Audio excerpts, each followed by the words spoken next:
Hi,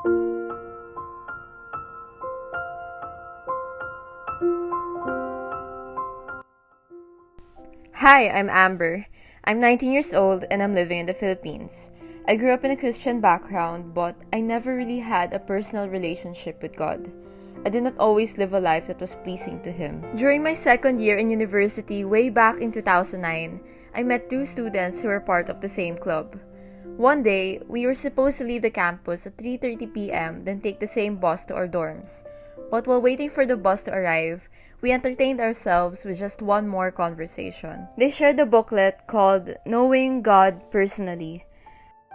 I read the booklet and finally, for the first time, I understood that God wanted a personal relationship with me. It wasn't just about religion or going to church with my family. It was about relationship. Right then and there, I felt the need to express and strengthen my spirituality. When I went back to my dorm, I recalled our conversation that time. I realized how things around me attest that God is, indeed, the source of all truths and how we, as His people, are called to live in the truth of God's love, forgiveness, abundance, and healing.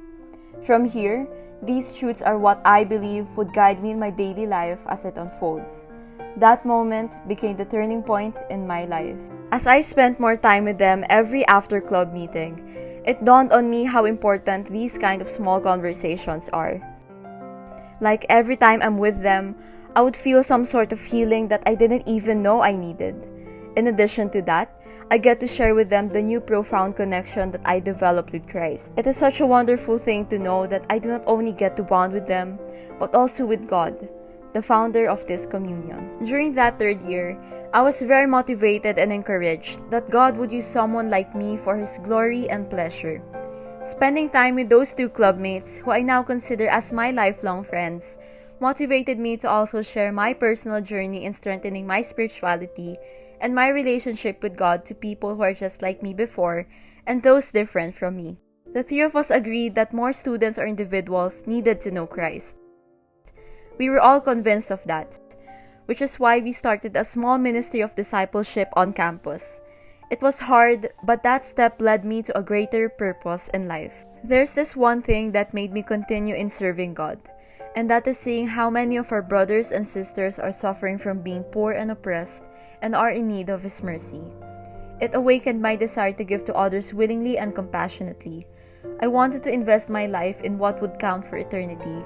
So over the years, I have participated in the monthly #lunchbag initiative by our barangay, mentored troubled youth, sat on committees for healthy food programs, and volunteered at food pantries to offset how much others have to suffer, to alleviate poverty, and to strengthen the communities of which I am an integral part of.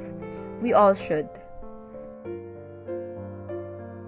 Through people, I am learning more about God and how He is changing my character. I think about what God is doing in my life and can trace it all the way back to the moment I met those two members of my club in 2009. I now have the opportunity to share what Christ has done in my life because of those two friends who decided to leave their comfort zone to share Christ with me. It may have been just one more conversation, but it changed my life for eternity.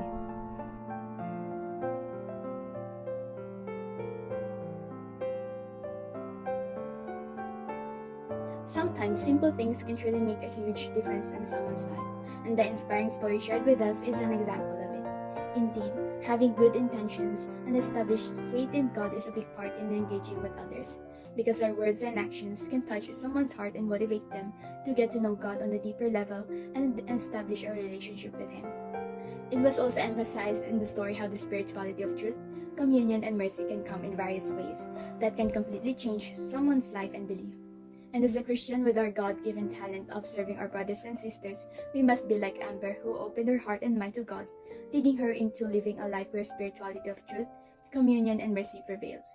We bear the message of letting others know of the divine word because of love and out of love. Service is the bloodline of our Christianity because serving is loving. It is the why of our dialogue. But we must also remember to give respect to other people with different religions. We should not force them into our own beliefs and practices, but we can engage them and share our religion with utmost respect and an understanding for one another. We all know that Jesus Christ is the face of God's mercy.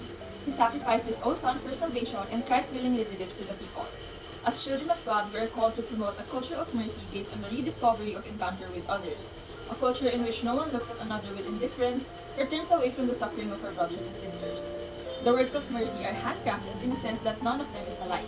Our hands can craft them in 1,000 different ways, and even though the one God inspires them and they are all fashioned from the same material, mercy itself, each one takes on a different form.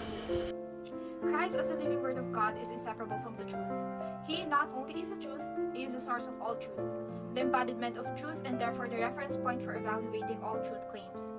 Christ's truth bridges a gap that for some is still difficult to cross, the gap between our fallible humanness and God's divine forgiveness and acceptance. Thus, as followers of Christ, we're to walk in the truth, love the truth, and believe the truth. We will no longer be ignorant, but we will know the truth, and the truth will set us free. Communion in the Catholic Church signifies that we accept God, His body, blood, soul, and divinity, which strengthens our unity with God and Jesus Christ. The way we do communion with others also has a similar meaning. The more that we are in communion with others, the more established our bond is. All Christians have the responsibility of building that masterpiece of love and unity that every parish, every movement, every part of the church should be. All are called to become instruments of this communion. In this common undertaking, each one's contribution is irreplaceable. With this, we should remember to live a life with the spirituality of truth, mercy, and communion that will serve as our guide towards living a life like Christ.